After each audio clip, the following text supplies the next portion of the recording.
Boa tarde a todos, sejam bem-vindos. Conforme eu já disse desde o primeiro programa, eu quero muito fazer desse espaço uma oportunidade de trocas, né, de sugestões, de trazer problemas. E nesse espírito a gente está inaugurando hoje um modelo novo. A partir de agora nós vamos intercalar convidados externos, como tivemos até agora, a Viviane Sena, o professor Mozart, a Priscila Cruz, com educadores da rede, porque é muito importante essa troca entre vocês. A gente vai iniciar esse modelo com um convidado muito especial, que é o professor Wagner Neves, que é o diretor da Escola Estadual José Geraldo de Lima. É um prazer estar aqui com você, Wagner. Daqui a pouco eu te passo a palavra, mas antes disso eu queria fazer algumas considerações, como a gente sempre faz nesse programa, não é? O Wagner é diretor de uma escola de tempo integral, que tem o Fundamental 2 e o ensino médio. É uma escola que tem se destacado por bons resultados de aprendizagem dos alunos, o que por si só, Wagner, já seria um motivo para a gente estar conversando aqui. Mas, além disso, você é conhecido como um gestor que ouve muito, né? A sua capacidade de escuta, acho que é bem trabalhada, que trabalha coletivamente, que consegue envolver os profissionais da educação em geral, os pais, e eu quero muito ouvir as suas experiências. Mas como você trabalha numa escola de tempo integral, eu quero começar fazendo algumas considerações sobre o próprio conceito de educação integral e escola de tempo integral, que, por incrível que pareça, ainda causa alguma confusão. Quando eu era deputada federal, eu tive a honra de ser escolhida relatora do projeto de lei que virou lei instituindo a educação em tempo integral no Brasil. Por que eu estou contando isso? Porque foi um ano de muito trabalho, de muita escuta. Chamei redes estaduais, municipais, Conseb, Undime, conselhos, sindicatos, fizemos audiências públicas nas 5 regiões do Brasil, ouvimos muito antes de definir, escrever o que seria essa lei. E uma das primeiras confusões desde aquela época era exatamente sobre o conceito de educação integral. Se eu tivesse que resumir o que é uma educação integral, acho que eu diria que é a educação que promove o desenvolvimento pleno de capacidades, de habilidades dos alunos, de tal forma que eles estejam preparados para enfrentar a vida, para enfrentar o mundo. É claro que toda educação é isso. A gente não precisaria ter o nome integral. Mas é que alguns episódios ao longo da história criaram um pouco essa confusão, né? Nos anos 90, a Unesco instituiu uma comissão internacional para definir o que seriam os pilares da educação para o século XXI, que virou sinônimo de educação integral, e os pilares definidos foram aqueles que a gente conhece. É mais fácil falar deles do que vivê-los, né? Conhecer a conhecer, aprender a conhecer, aprender a conviver, aprender a fazer, aprender a ser. A gente tem falado deles desde os anos 90, mas a gente ainda tem algumas dificuldades de viver isso no nosso dia a dia. Então, essa educação é aquela que junta as competências cognitivas, português, matemática, história, geografia, com as não cognitivas, aprender a ser, aprender a conviver, aprender a fazer. E a escola de tempo integral é aquela que os alunos ficam na escola de 7 até 4h30, 5 horas, aquela que tem mais de 7 horas por dia, com alimentação na escola e todos os dias da semana. A definição técnica é essa, de segunda a sexta, no mínimo 7 horas, com alimentação incluída. Então, é uma escola de tempo integral. Agora, a educação integral, a gente pode fazer numa escola de tempo parcial, por exemplo. E um pouco a gente vai discutir aqui a educação integral, o conceito dela em tempo integral. Na verdade, a gente ouve, quantos de vocês, eu pedi até para Larissa preparar um quadro, não sei se vocês vão conseguir ler. Esse ano, o ano passado, eu fui na abertura de um ano letivo em que a professora apresentou o seguinte quadro. É aquele quadro que está lá marronzinho, eu sei que está muito difícil para vocês lerem, mas eu quis trazer porque eu achei ele o máximo, assim, interessantíssimo. No quadro está escrito: atenção, senhores pais e professores. O ano letivo inicia, está começando, e é sempre bom lembrar que é em casa que, naquela lista do lado esquerdo ali, está lá, em casa que as crianças aprendem a falar bom dia, boa tarde, por favor, com licença, desculpe, muito obrigada. É também em casa, e aí a gente vai para a segunda coluna, é também em casa que a criança aprende a ser honesto, ser pontual, não xingar, ser solidário, respeitar os amigos, respeitar os mais velhos, respeitar os professores. Também é em casa, volta para a coluna da esquerda, que se aprende a não falar de boca cheia, a ser limpo, não jogar lixo no chão. Ainda em casa, volta para a direita, que aprende a ser organizado, cuidar das nossas coisas, não mexer nas coisas dos outros. Por que eu estou chamando a atenção para essas duas listas da esquerda e da direita? Na esquerda, vocês têm alinhados, e intuitivamente quem fez essa lista sabia disso, questões de boas maneiras, comportamentos que indicam boas maneiras. Do lado esquerdo, a gente tem claramente competências socioemocionais, ou intrapessoais ou interpessoais, mas a segunda lista está falando de disciplina, de responsabilidade, de respeito, de empatia, de foco. E a educação integral fica muito fortalecida quando a gente tem hoje estudos muito avançados sobre as competências socioemocionais. A gente faz isso intuitivamente desde sempre. E por que tem essa confusão? Porque se a gente fosse ouvir Aristóteles, 4 séculos antes de Cristo, ele disse o seguinte: a educação, educar a mente sem educar o coração não é educação. E se a gente já sabia disso 4 séculos antes de Cristo, por que até hoje a gente está discutindo isso? Porque a partir dos 4 séculos antes de Cristo, a gente tem depois de Cristo períodos na nossa história. Você tem a Antiguidade, você tem a Idade Média e você tem a Modernidade, isso em termos gerais. A Idade Média durou, gente, 10 séculos, 1000 anos, do século V ao século XV. E foi uma época de muita ignorância. Era o Estado de um lado, a igreja de outro, e a população no meio, muito ignorante, sendo usada, sendo manipulada. Com o fim da Idade Média e o início da modernidade, a gente também teve várias etapas, mas foi exatamente no século XVIII, com o iluminismo, que a escola como nós conhecemos hoje foi criada. Você se lembra que quem assistiu a entrevista da Viviane Sena lembra que ela contou essa historinha para a gente, não é? Então, foi uma escola criada no auge do iluminismo, no auge da preconização do conhecimento como o único caminho. A verdade só será encontrada através da razão. Então, a nossa escola pública, gratuita, laica, foi criada para levar a educação para todos no sentido de conhecimento. E é por isso que até hoje é tão forte em nós esse sentimento de que disciplina se aprende em casa, matemática se aprende na escola, porque aquele mesmo cartaz que a gente já viu terminava assim, né? É na escola que a gente ensina, porque na escola os professores ensinam matemática, português, história, ciências. E a gente faz isso sem pensar muito. Quantos de nós já não falamos isso, já não vimos isso?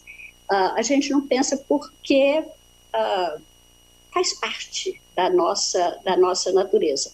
Mas hoje, e quando a professora, né, fala que o PB fez uma pesquisa, o PB é o Ricardo Paes de Barros, o economista-chefe do Instituto Ayrton Senna, ele fez uma pesquisa há uns 5 anos para ver a percepção que os professores tinham das competências socioemocionais, e tem uma frase que eu acho genial, eu vou até ler ela para vocês. Uma entrevistada, uma professora da rede estadual, disse o seguinte: hoje a gente não trabalha a questão socioemocional assim, de forma explícita, mas trabalhamos de forma implícita. Não foi feito um curso de formação, não entrou aqui um projeto com o Instituto Ayrton Senna, não está nada oficial, mas extraoficialmente isso é feito todos os dias na escola. E é verdade, muitos, inúmeros professores têm as competências socioemocionais, ensinam as competências socioemocionais, talvez intuitivamente, sem ter o respaldo científico que hoje nós temos. E eu estou fazendo questão de discutir um pouco isso, porque na próxima semana, nesse espaço, nós vamos trazer a Viviane Senna ou a Tatiane, que é a pesquisadora do Instituto Ayrton Senna, para a gente entrar, tipo, mão na massa mesmo, com todo o conhecimento científico que a gente tem hoje, das competências interpessoais, intrapessoais, e inclusive elementos que quem faz socioemocional na escola intuitivamente, às vezes não tem noção que quem tem socioemocional na primeira infância, por exemplo, e a gente raramente associa socioemocional com primeira infância, mas as crianças que têm socioemocional na primeira infância têm 44% de chance de cursar o ensino médio, 50% de chance de ter um salário bem melhor, bom, 40% de chance de não ser preso. Então, as socioemocionais na primeira infância, quando você pesquisa um grupo que teve com um grupo que não teve, os índices ao longo da vida são muito diferentes de quem teve e quem não teve. Então, nesse momento tão difícil, em que a gente está vivendo isolamento social, educação remota sem estar preparado para isso, alunos e professores que vão voltar com a saúde física e mental mais fragilizada, nunca foi tão importante a gente desenvolver essa empatia e o conhecimento científico que a gente tem hoje de como lidar com isso. O Wagner é uma daquelas pessoas que faz, acho que não é intuitivamente não, acho que ele já andou estudando um pouco, mas faz esse trabalho coletivo, esse envolvimento de todos. E aí, Wagner, eu vou te passar a palavra, mas eu queria te fazer um pedido, que na sua fala você focasse, tanto quanto possível, este momento que nós estamos vivendo, de educação remota, como eu disse, né, de aulas remotas, de isolamento social, já pensando no retorno, como é que a sua escola está lidando com isso? Com a palavra. Ok. Boa tarde, muito obrigado pelo convite, Raquel, a toda a secretaria da SEDUC. Assim, eu vou começar a minha fala exatamente com a parcela que você fez uma separação aí das ideias da família e da escola. Eu vou entrar com o artigo 22, o artigo 2 da LDB, que fala realmente da educação da família e o Estado. Então, eu já penso assim, a família tem que estar participando a todo momento principalmente dessa situação que nós estamos passando agora, né? Que realmente veio com tudo para o mundo inteiro e ninguém estava preparado para isso. A escola já vem trabalhando com essa união de pais, família e comunidade há muito tempo. Então, essa integração é importante porque ela faz uma liga e ela se faz necessária a cada vez mais essa pedagogia da presença. Com isso, você consegue ter resultados maravilhosos, incríveis. Lógico, na situação que nós estamos agora, nós temos que começar a pensar já nesse retorno. Com todo o trabalho que nós temos já de acolhimento, do protagonismo dos alunos, essa junção de professores, essa busca ativa que nós fizemos muito agora, quando essa pandemia chegou, essa gripe, ela veio com tudo sem nos avisar. Só que agora nós temos um tempo para nos planejar para a volta. E já temos que pensar nisso. Lógico, todo mundo se machucou, está todo mundo meio triste. Acho que o socioemocional, tanto do aluno como do professor também, nós temos que pensar nesses dois lados, né? Essa da gestão com professores, nós temos que trabalhar essa liga, porque não é fácil para ninguém. Nós vamos começar a pensar também nesses alunos em questão do abandono, de evasão. Ninguém pode ficar de fora, porque, assim, lógico, a tecnologia que nós estamos usando atinge todo mundo. Nós sabemos que não atinge todo mundo, mas a grande maioria, São Paulo está conseguindo atingir. Mas a defasagem vai acontecer.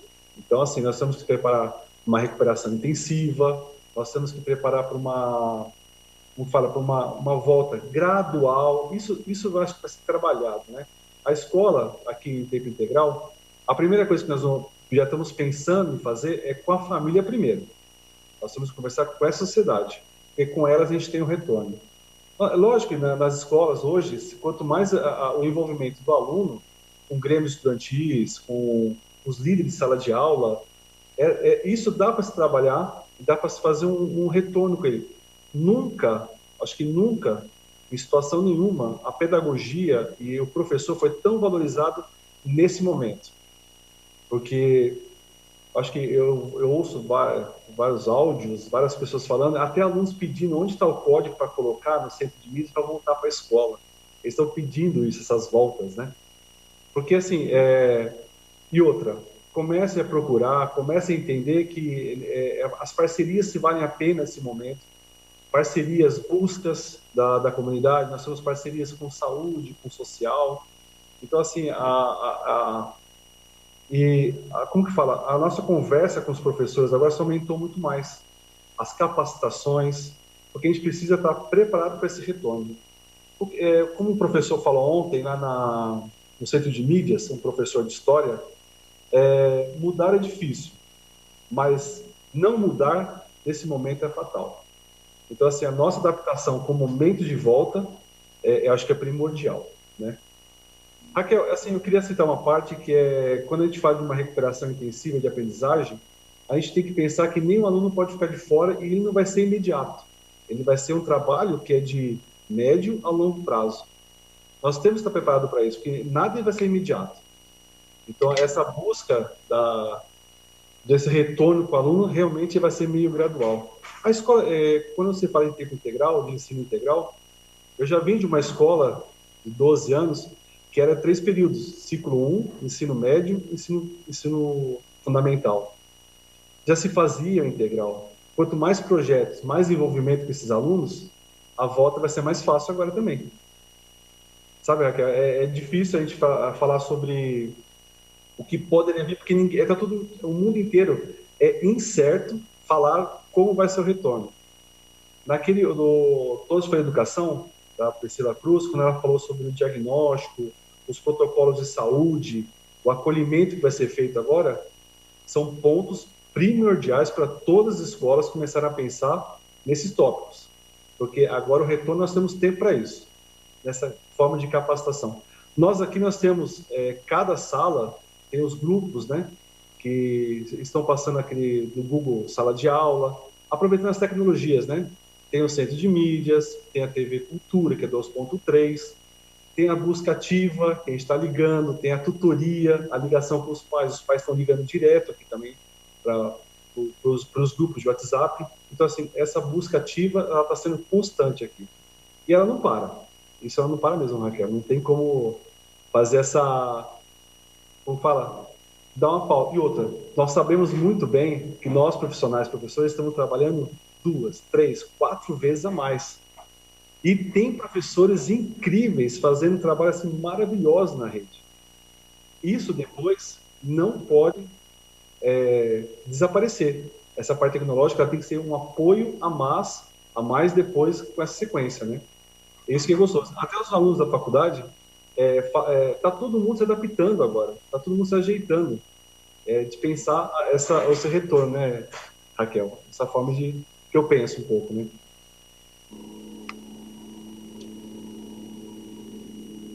Pronto, posso fazer pergunta? Por favor.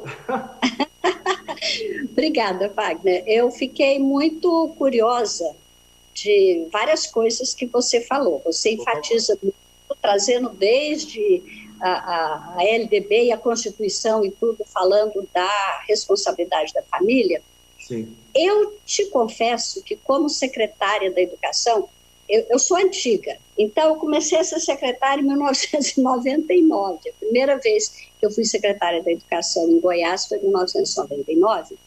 E eu tinha essa coisa de trabalhar a família, escola, incentivava muito os pais a participarem das reuniões nas escolas, de irem para as escolas, estimulava os diretores, mas de repente eu comecei a receber telefonema de diretor falando assim: professor, pelo amor de Deus, para de mandar pai para cá, os pais chegam aqui, eu não sei o que eu faço com eles.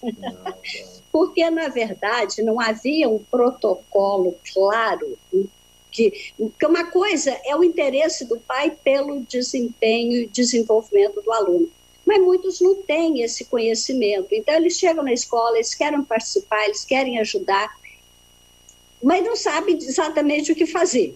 Aí foi um desastre, porque a diretora falava assim: posso pôr ela para ajudar na merenda? Eu falei: acho que pode, é uma forma dela se envolver, né?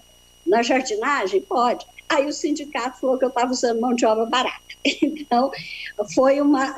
Ou seja, o que eu estou querendo dizer com essa experiência atrasada lá de 1999, que acho que hoje eu já lido diferente e melhor com isso, mas é que ainda hoje algumas escolas não sabem exatamente o que fazer com os pais e alguns pais não sabem exatamente o que fazer, como ajudar na escola e como ajudar os filhos. Pela primeira vez, Wagner, eu vejo um ponto concreto. Nós temos uma situação real de pandemia em que os pais estão com os filhos dentro de casa, sem poder ou sem saber ajudar. Isso que você está falando, né? Todo dia eu recebo manifestação de aluno. Esses dias eu vi uma entrevista de uma menina falando assim: ai, que saudade das aulas boas, dos professores legais. Agora, eu juro que eu nunca mais reclamo de aula ruim, de aula chata. Eu quero umas aulas chatas de novo também. Então, a gente tem uma questão real. Como fazer o melhor uso dessa pandemia para, de fato, envolver os pais? O que seriam algumas tarefas? E aí eu queria que você explicitasse um pouco o que você faz com os pais dentro da escola, como que eles, de fato, participam. Eles, aqui, Raquel, eles participam desde do envolvimento das notas do aluno, do acompanhamento realmente.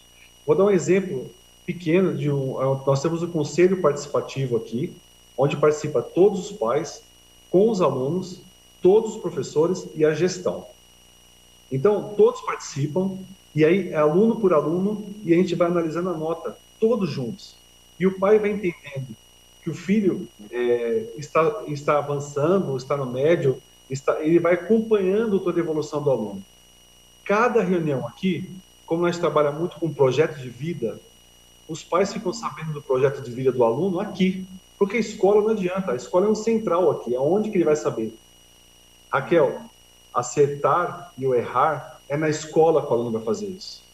Então, nós temos que mostrar para o pai que o envolvimento dele aqui é muito importante. Então, assim, pai, a porta está aberta, marque uma visita e venha assistir uma aula junto com o seu filho. Isso é um compromisso que você vai criando com o pai e mostrando que as responsabilidades da escola também é dele. Nós estamos com problema de infiltração, será que alguém pode ajudar a ver como que é a empresa? Então, a gente começa a trabalhar também com a parte da comunidade. E os pais vão se sentindo envolvidos com isso. Então, tem a parte de ensino-aprendizagem, tem a conversa com os coordenadores, como que está indo a evolução do aluno. Os eventos da escola, que são as eletivas, as apresentações, que agora estão em nova, né, para a maioria das escolas de São Paulo, os pais participam aqui, eles veem o envolvimento do aluno no palco, em poesias, em sala. Então, assim, a gente traz os pais para os eventos da escola. Ele tem que estar envolvido. Lógico, nós temos que estar participando também com o Conselho Tutelar, tá? A gente faz a ligação, por que o senhor não veio? Por que o senhor não está aqui hoje? Realmente, a gente acha, mas como vocês são chato. Sim, nós somos chato, porque nós estamos com um aluno aqui que precisa de uma troca. Pai, vamos ajudar. Eles falam: você é chato. Sou. O senhor não veio na reunião por quê? O senhor não participou de uma festa? Então, assim, é uma troca que se faz. E isso vai pegando um carinho, vai pegando ele vai se sentindo pertencente à escola.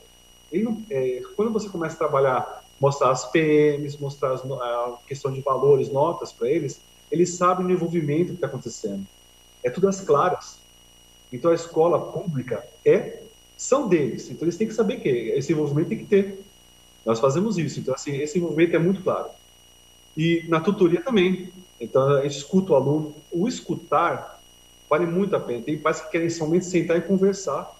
Tem pais que querem mostrar o que está acontecendo. Nós não somos psicólogos, não somos médicos, nada. Mas o escutar, às vezes, vale muito a pena. Essa tutoria, essa troca, vale a pena porque se sente pertencente à escola. Muito legal, Wagner, porque você, na verdade, incluiu vários conceitos interessantes na sua fala. Quando você tinha falado na sua apresentação sobre pedagogia da presença. Sim. E, às vezes, quem não está muito por dentro do que é essa pedagogia da presença, acha que é só estar presente. Na verdade, é uma técnica de aprender a escuta, e você falou agora nessa escuta, né, dos pais e dos alunos. O educador se educa para escutar, mas ele também se educa para perceber tudo que está acontecendo no entorno dele. Então, não é só a presença, ela tem técnicas, ela tem coisas que você tem que aprender, como hoje com a socioemocional, não pode mais ser só intuitivo, você tem um respaldo científico, né? Então, quando você fala nessa capacidade de escuta e de envolvimento, o envolvimento dos pais, você introduz um outro conceito importantíssimo na educação, que é o pertencimento.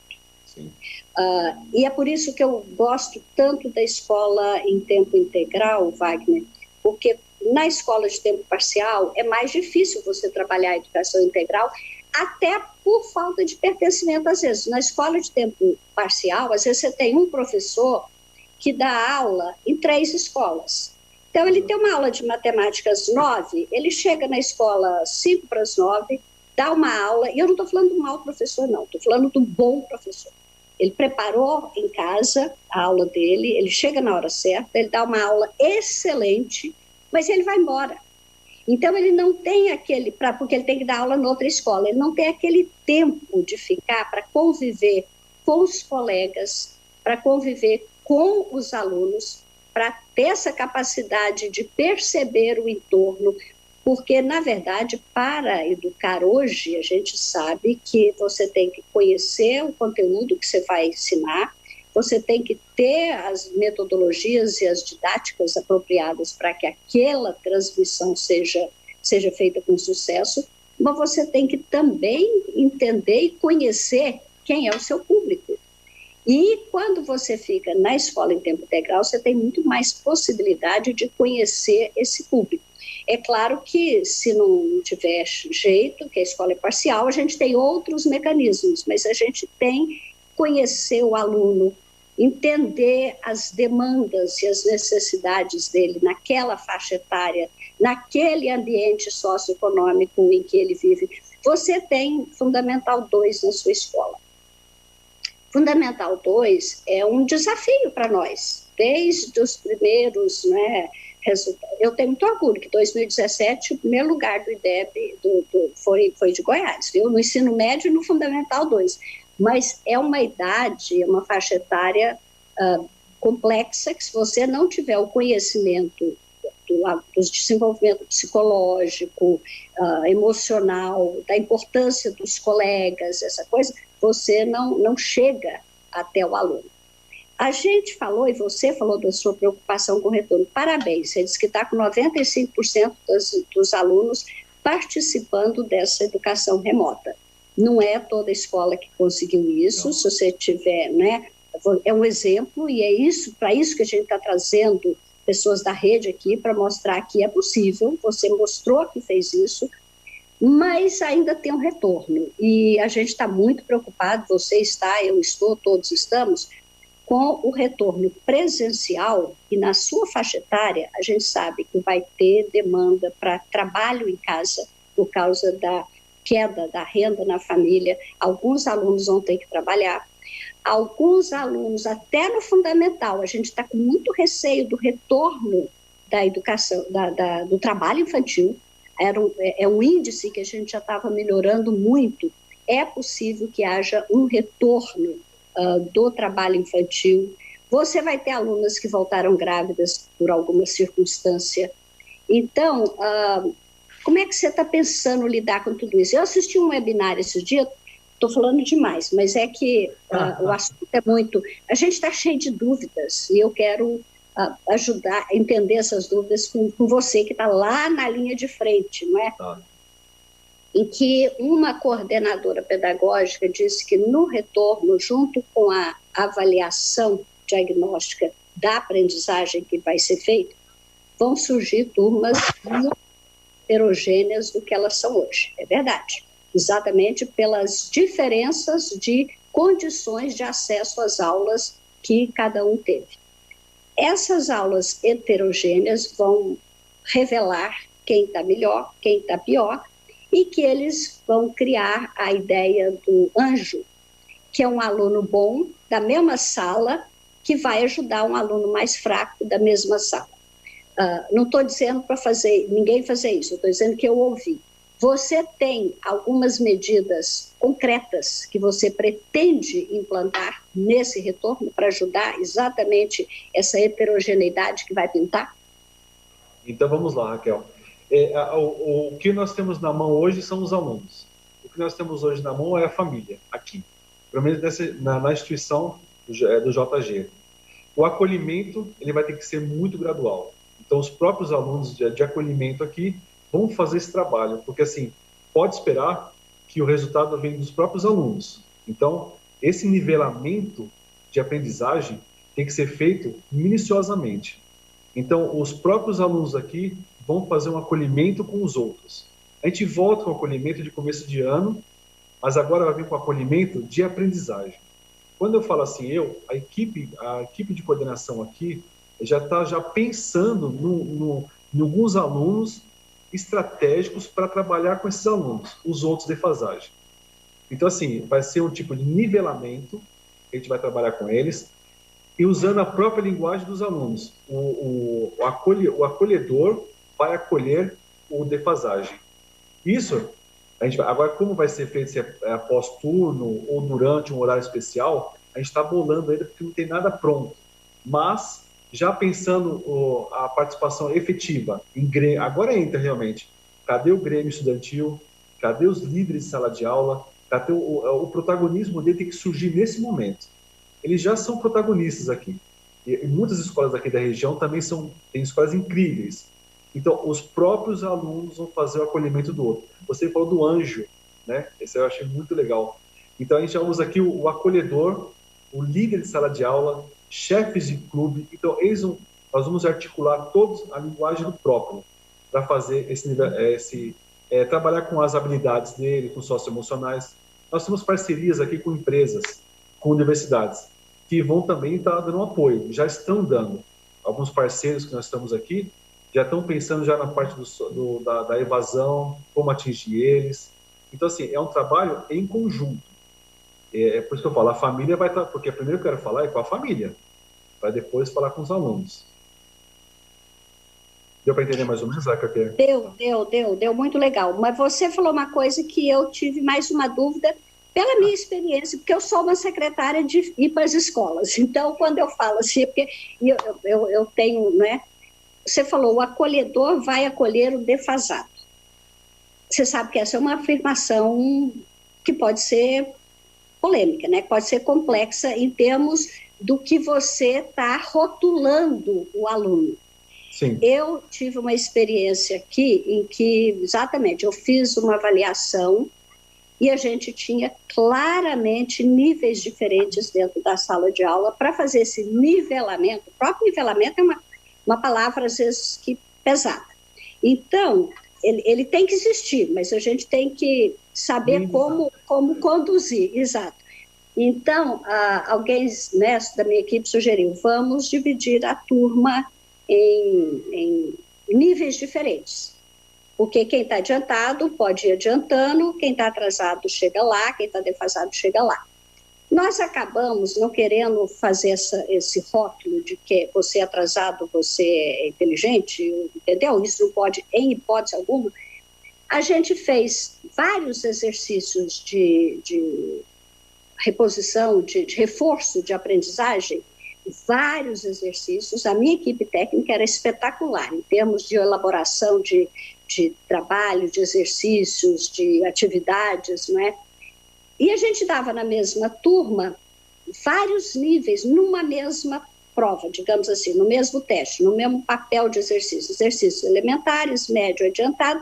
Quem estava no nível adiantado passava rapidinho por todos, chegava lá, e aí podia até ajudar o outro, mas no mesmo ambiente, com esse cuidado de não separar e rotular. É exagero meu? Como é que você vê essa coisa do medo? Não, eu acho que eu me expressei errado. Quando eu falo que é o nivelar, aqui é feito no mesmo ambiente. Esse acolhedor, ele vai estar acolhendo junto na sala, mas só que o aluno que está defasado, ele não vai estar sabendo que ele é defasado ou está ajudando. Aqui é um trabalho em conjunto que é feito em sala de aula, durante a aula mesmo, e é trabalhado o nivelamento interno, todo mundo junto. Quando eu falo da linguagem do acolhedor, é quando os alunos estão chegando na escola. Esse acolhimento, esse novo acolhimento que nós estamos a fazer, é já entender que certos alunos precisam de ajuda.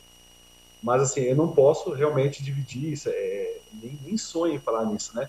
Mas, assim, acho que foi a forma de falar. Mas, assim, a sala de aula aqui, esses professores que nós temos aqui, eles trabalham numa forma de nivelar os alunos internos com as habilidades. A gente faz reuniões semanais, reuniões de gestão, para saber quem são os alunos. A gente sabe aqui, o professor sabe quem são os alunos que estão realmente com problema, que tem esse problema. Não precisa fazer uma pesquisa, alguma coisa assim tão ampla, né? O professor sabe quem são. Isso que é legal. E o nivelamento é interno mesmo, viu, Raquel? Nada separado, não. Impossível. Não. E você falou uma coisa certíssima. Professor sabe. O aluno que sabe, o aluno que não sabe. Na verdade, nenhum professor precisa de SAEB, DESP, prova externa nenhuma para falar que o Joãozinho não sabe matemática ou que a Maria não sabe análise sintática. Talvez a gente não tenha, e é isso que a gente está tentando construir nos últimos anos, a gente não tenha como parte da cultura da escola, porque a escola tem uma cultura própria, que é muito linda, mas não é parte da cultura da escola ainda a gente saber que o Joãozinho não sabe fração, equação do primeiro grau, então ele não pode passar porque ele vai ter dificuldade. Sim. Como a linha de corte é 5, 6 ou 7, ele está na linha de corte, a gente vai deixando passar, sabendo que está jogando um problema lá para frente. Eu gosto muito da comparação do nosso sistema de aprovação com um prédio. Eu estou aqui em casa agora, vizinha de um prédio enorme que está sendo construído. A fundação é imensa. Digamos que um dia estava chovendo muito, o responsável técnico chegou lá e falou, tá legal, passa para frente. Acontece isso em tudo na vida. Sim. Acontece que uma falha grande, não corrigida na base, ela se projeta lá na frente. É por isso que a gente tem viaduto que cai, casa que racha antes de ser usada, prédio que cai. Então, na educação, quando a gente fala tirou 6, está na linha de corte, vai passando, a casa vai cair lá na frente. E ela costuma cair no Fundamental 2 e mais ainda no ensino médio e mais ainda na universidade. Então, a ideia desses testes em escala, ela é boa porque ela força o professor a criar a cultura, inclusive de não precisar dos testes, de dia a dia ele saber o que o seu aluno precisa para não deixar acumular aquelas falhas. E o diagnóstico de avaliação, avaliação e diagnóstico que vai ser feita no retorno, vocês têm que trabalhar muito, desculpa eu aqui dando palpite, mas a gente já tem hoje conhecimento muito claro do que é base para o que vem depois. Não é tudo, você não precisa saber, o aluno tem que saber 100% de tudo, não, mas tem alguns pontos que são críticos para o desenvolvimento, o desencaminhamento de novas competências, né? Então, esse trabalho é absolutamente essencial. Eu fico muito feliz de saber que, como você, várias escolas estarão fazendo isso. E você está vendo, não é, o esforço do secretário Rocieli, da equipe toda da SEDUC, em apoiar esse momento. É claro que nada vai ser unanimidade, nem Jesus Cristo teve unanimidade, vai ter gente, né, nem todo mundo vai reconhecer ou vai entender, nem tudo que fizer vai acertar, mas a gente está vendo um esforço. Tem televisão, tem centro de mídias, tem internet paga para quem tem pré-pago, tem uma série de ações que mostram o extremo compromisso dessa administração em apoiar. E é claro que as diretrizes gerais vão daqui, até porque é uma rede gigantesca de 3.500.000 alunos. Se não tiver um norte, você perde, cada um vai dar tiro para um lado, e a gente perde aquele compromisso com a equidade, com o direito que todo aluno tem de aprender e de ter acesso às mesmas coisas, né? Sim. Dentro desse esforço que você está vendo acontecer, se eu te perguntasse, por exemplo, o que a SEDUC fez até agora que foi importante, o que deixou de fazer, o que precisaria fazer, com toda a sinceridade, Wagner, com a sinceridade de quem quer ajudar. Como eu disse, eu quero muito que e com o apoio do Rocieli para isso, né, que esse espaço seja uma oportunidade de troca, de sugestão, de opiniões, e até para fazer as diretrizes gerais, ele tem que ouvir quem está na frente, e é muito importante essas recomendações de vocês. Raquel, assim, o que está fazendo, o que não está, a SEDUC, eu vi que foi um trabalho assim realmente fora do normal. Essa parte da tecnologia, eles correram muito para fazer isso, em questão do centro de mídias, o atendimento. Nós, na educação, estamos atendendo dessa forma o quê? Deixa eu só desligar. O que acontece? A parte da educação, vem muitas resoluções, porque está tudo novo. Nada é igual, nada, foi tudo imediato as coisas, né?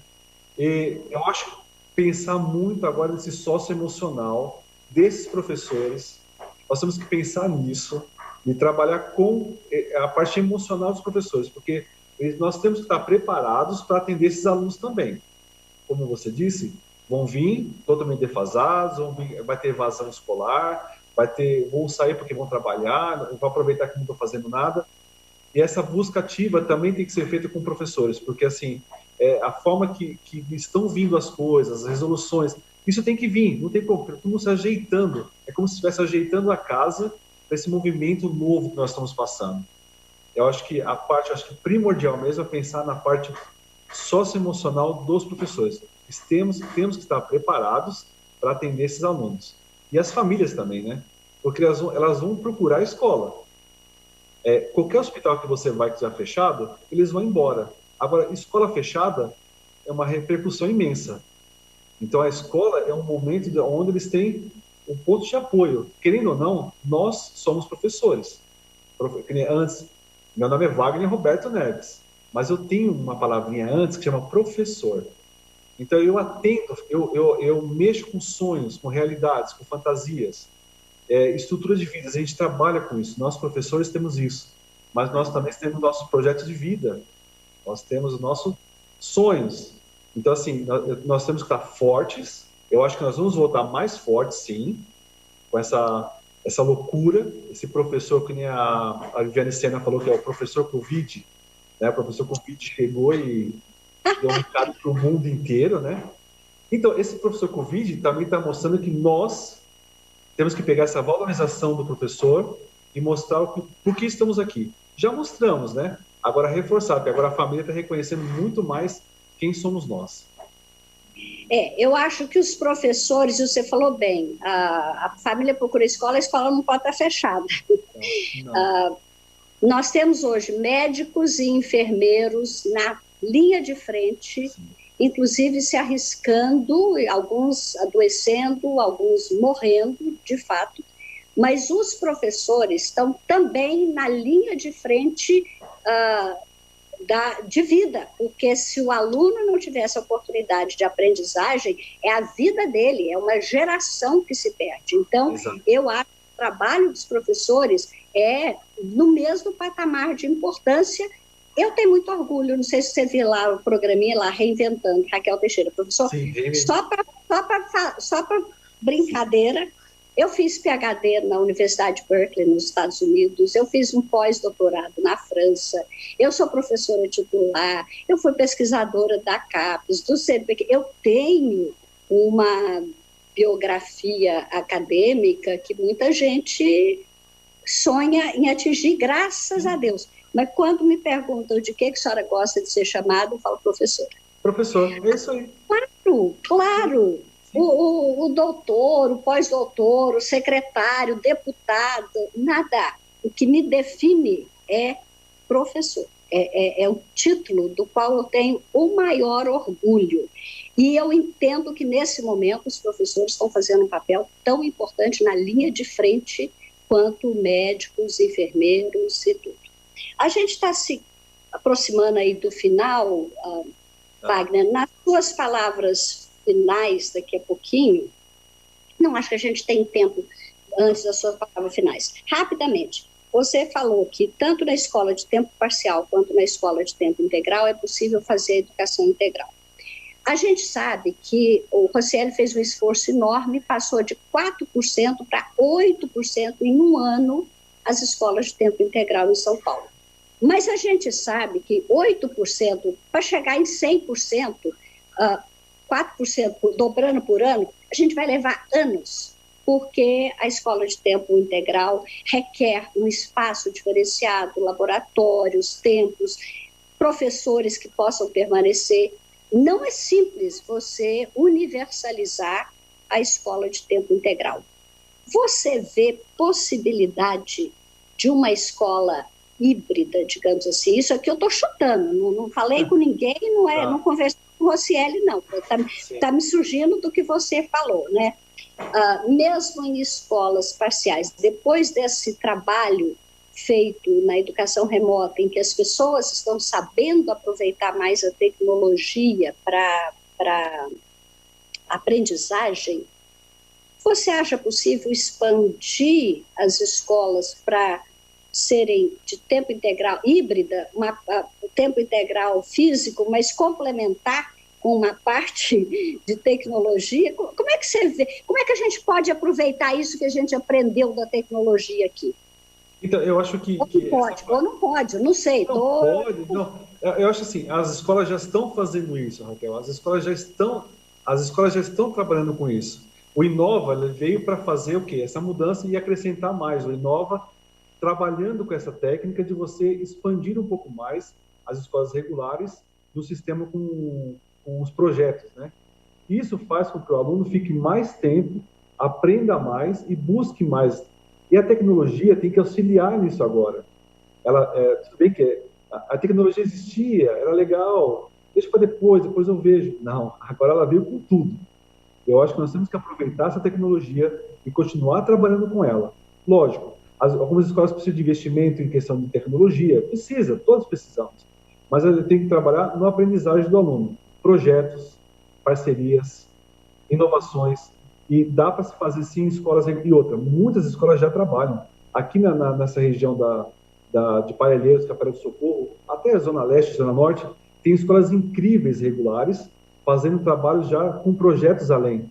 Alunos que ficam de tarde contraturno, manhã, noite, e fazem esse trabalho já. Então, dá para se fazer inúmeros projetos. E o Inova realmente é fantástico. E dentro daquela coisa de corrigir algumas confusões, eu vou até aproveitar que você falou do Inova, a palavra inovação, às vezes, é confundida com tecnologia. São coisas diferentes. A tecnologia é o hardware, é você ter o computador, o iPad, o que for. O que agora, a inovação é quando você faz uma diferença que, inclusive, não depende de tecnologia, nos processos, na forma. Então, não podemos confundir a tecnologia com a inovação. Mas a tecnologia veio e foi ótimo, porque ela mostrou claramente que a tecnologia nunca vai substituir o professor. ela é o canal para o professor chegar no aluno. E aí, o que a gente tem que trabalhar é como aproveitar melhor esse tempo, já que a tecnologia nos permite chegar lá, para ajudar a transformação que o aluno precisa. Transformação no sentido de estar preparado para a vida. Tecnologia não transforma a gente. Não. É gente que transforma a gente. Então, é a gente que está atrás da tecnologia que vai ajudar nessas transformações. Nada, Raquel, só interrompendo, nada substitui a presença de um professor, jamais. Nunca. Essa pandemia provou isso, provou isso. Na verdade, essa pandemia provou que educação, cultura e ciência são a base de tudo. Não se encontrará caminho para essa pandemia, sem a ciência, sem o conhecimento. E você já pensou o que seria um isolamento social, sem as lives, sem cinema, sem um livro bom para ler? Então, a cultura se apresentou com força total. A educação se apresentou com força total. Eu tenho um amigo que fala, de manhã eu sou professora, à tarde eu sou executiva, à noite eu sou faxineiro. Ele está apaixonado pelos professores, porque ele está desesperado sem saber o que fazer com o filho dele de manhã.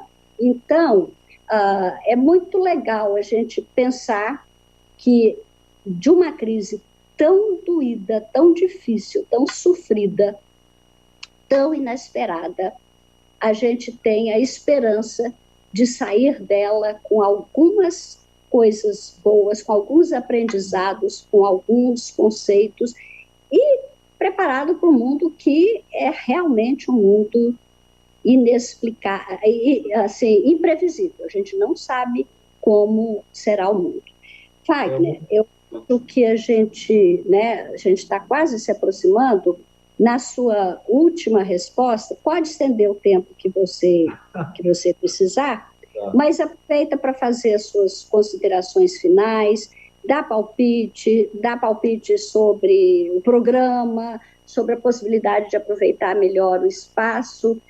Você, se quiser sugerir gente para a gente convidar, caso eu já pedi a todos que nos acompanham que façam sugestões de outros Wagners para a gente trazer aqui, mas eu queria que você fizesse essa avaliação sobre o impacto desse momento na vida da gente, não só na vida da escola, mas um futuro de mundo em que provavelmente as viagens vão diminuir, as empresas aéreas estão falindo, vai ficar mais caro viajar, é